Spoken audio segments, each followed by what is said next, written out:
Good morning, folks. Today we're getting ourselves into a trans fluid hand drop. I already took the bolts out. Come on, baby. It's amazing how stuck on these things get.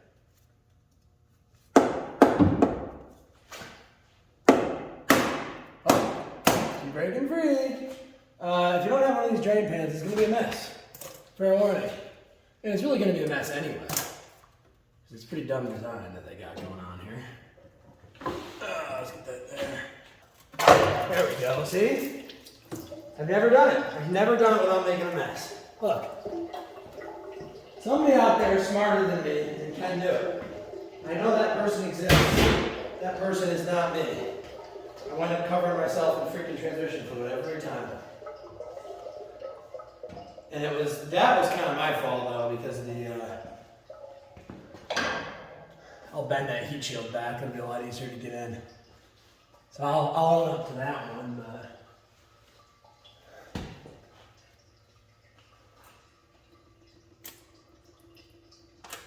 so this is a level 10 performance transmission. He recommends 30,000 mile interval and just drop the pan, change whatever oil's in that, and then do the filter. I want to pull in the front drive shaft because just to get everything to fit. And don't worry, I'm just running these in. Not cranking them.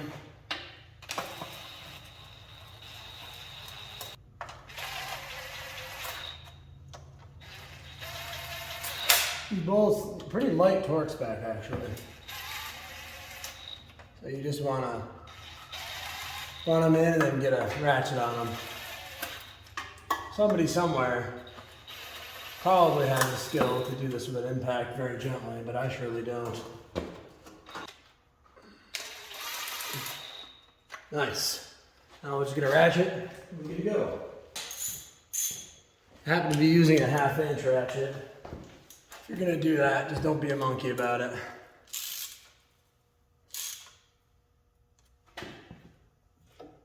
Try to kind of do a little bit of a star pattern.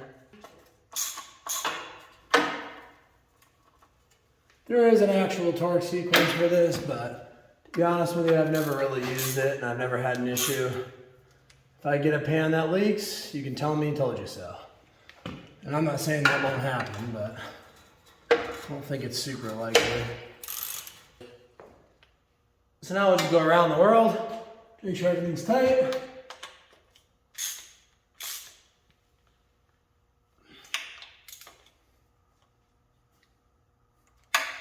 You loosen up a tiny bit when you tighten everything else. So it's worth just doing a big circle. Check all your torque is good. Give them a little bump. Make sure they're tight.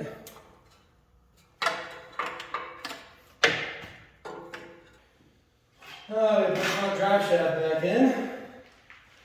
Unfortunately, I found that it's a lot easier to do this, taking the drive shaft out. Might be a better way to do it, but if there is, I haven't personally found it.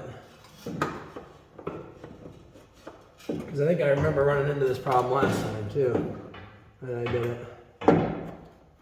And I put zip ties on the back boot of the drive shaft. Technically it needs a CV joint type style metal zip tie, but I've never had an issue in literally over 100,000 miles, so I don't know.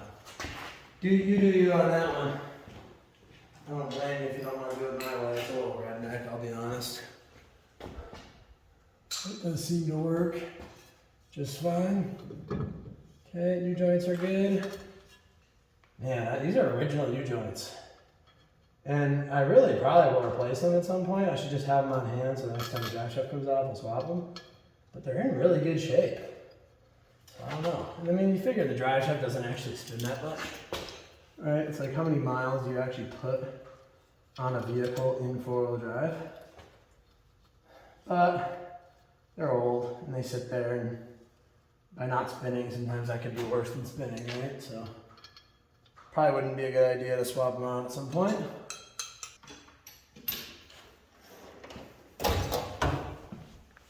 So now we're going to go ahead and do a tire rotation. spring clamps to the leaf spring, try to combat some axle wrap. We'll talk about that and how that works. Okay, so the idea behind spring clamps is if you tie the leaves together, when your axle is trying to rotate up and forward, you have more spring pressure helping combat that force. So we're going to try it out. I'm actually going to point these, I think I'm going to point them up. So you can do it that way. And really, it won't really get hung up on stuff probably. I don't know, maybe I'll go down. Maybe I might. If I go up, there's plenty of room though. Although I might run into this. Let's actually go down. We'll just saw the bolt heads off after. Alright, we got some anti-seize. Give it a liberal dosing. You know, really part of me wants to like paint these black and everything else, but I want to make sure that they actually, that was way too much. Make sure that they actually work first. Just because if it doesn't solve the problem, it might be coming off anyway, so I'm not going to waste a bunch of time doing a bunch of stuff I didn't need to do. So, only one per side for now. You can also add more per side. That can help your chances of it working, from what I understand. I'm going to try this though. The wrap's not too bad. If it was worse, I'd be. The ultimate solution is a product, well, traction bar, like regular traction bars, or a product called Caltrax that are kind of like a low profile traction bar. And I'll buy those if I have to, but again, I just figured, let's give this a shot and just see what happens.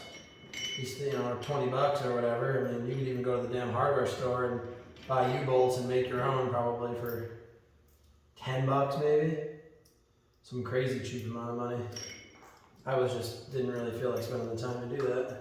So I bought these, but it's literally this simple. So we'll screw these up, and then I'm gonna mount it just as kind of like right here, which is about as close as I can get without interfering with the overload leaf. Theoretically, that'll help squeeze the leaf. So I have add leaves in this, if you didn't notice or didn't know that third leaf is not actually stock. However, the stock leaves are a little worn out. They're original, so it's kind of a weird setup in the sense of like, I probably have about a stock spring rate just with the add leaf. So I really could just do a little bit stiffer springs and that would help with the wrap too, with some clamps. There's just a lot of ways you can go. I'm trying to try not to overthink this one too much unless it forces me to overthink it. Just see if the clamps are enough to solve it. So a Silverado SS, which had the same motor this truck has in it now, they had all-wheel drive. So that alone gives you torque split and really helps reduce this issue. Now we're going to find out if when I go to pound these over, we're going to break them right off because they've already been bent before. Oh, okay, that worked.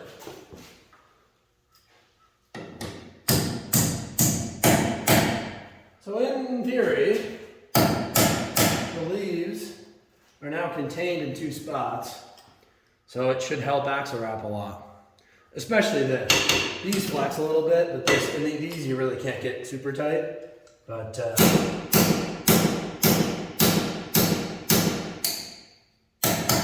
nothing else is therapeutic, so we'll give it a shot. We'll go do the other side, and I'll come back with it to you guys. Now, we're doing some pretty random repairs here. So what I got going on is my truck, my exhaust is rattling on the truck, and I don't know exactly why yet. I gotta kind of figure that out. But wow, these heads are so swelled, they aren't even the original size. Alright, what do I want to do here? Probably just torch It's gonna be so much easier. All right, now we're cooking with gas, baby. Let's go. Melty melt time. Get it nice and hot. And then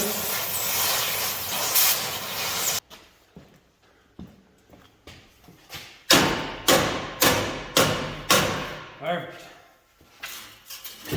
Nice. Alright, we're gonna carefully not touch that.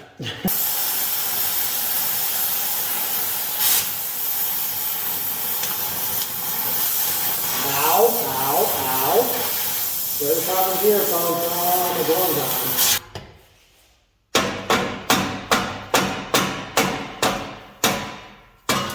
There we go. I wouldn't say it's a muffler. Yeah, the muffler's fine. I think it was rattling. I think it was rattling from one of these joints. That's what I think was going on. I'm gonna clean these up real good, put the new clamps on. I think we'll be okay. All right, so we cleaned up all the surfaces, really kind of the best we could. And now we're gonna anti-seize the living crap out of everything. And what basically happened was the clamps got rust jacked up, and so they just basically got jammed down there big time and broke. And I think it was the clamp that was causing the rattle. Fingers crossed we won't have the vibration or the rattle noise anymore on idle. Remember how I did this? I can.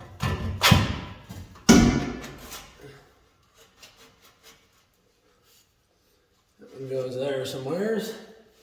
Just enough to get the impact in. It's all coming back to me, folks. I was barely smart enough to remember to mark off the alignment, so hopefully I can align these pretty easily. But I'll also check the alignment later.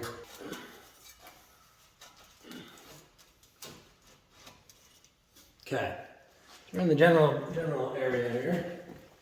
Now we gotta align things accordingly.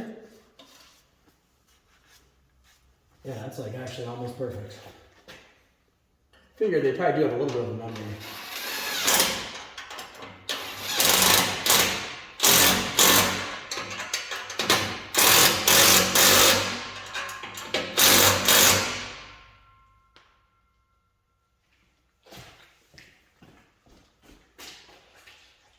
Okay, so we're a little bit off.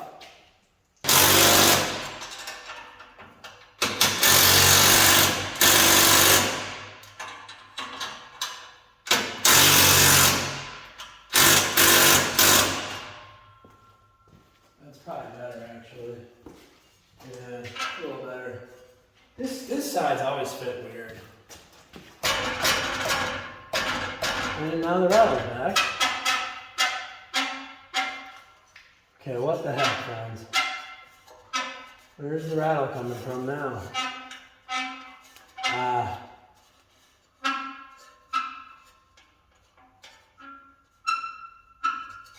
Something broke here. Interesting. That's weird that it went away, though. This is a freaking bizarre problem. The freaking weld. My little crossover must be broke. Yep. I just did a whole bunch of work, really for no reason. Although having new clamps is good because they were splitting. So actually, that really wasn't an absolute waste. God, I feel like an idiot though. Let's get the welder out. Could have just done that and I wouldn't have had to take all these clamps off, but I wasn't smart enough, so here I am. But you know what? The clamps were kind of broken and there was a bunch of rust, so it kind of worked out actually. Get some fresh clamps on there so we don't have any issues down the road. This should be a pretty easy weld job in the big scheme of things too. Alright. Helps if you turn the damn welder on.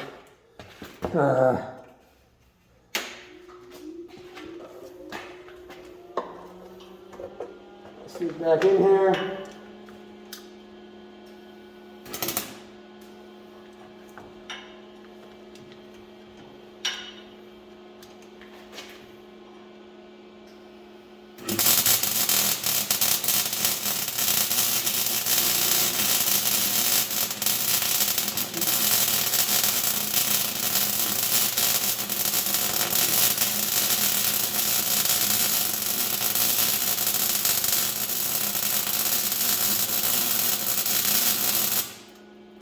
That is one ugly weld, but it should work.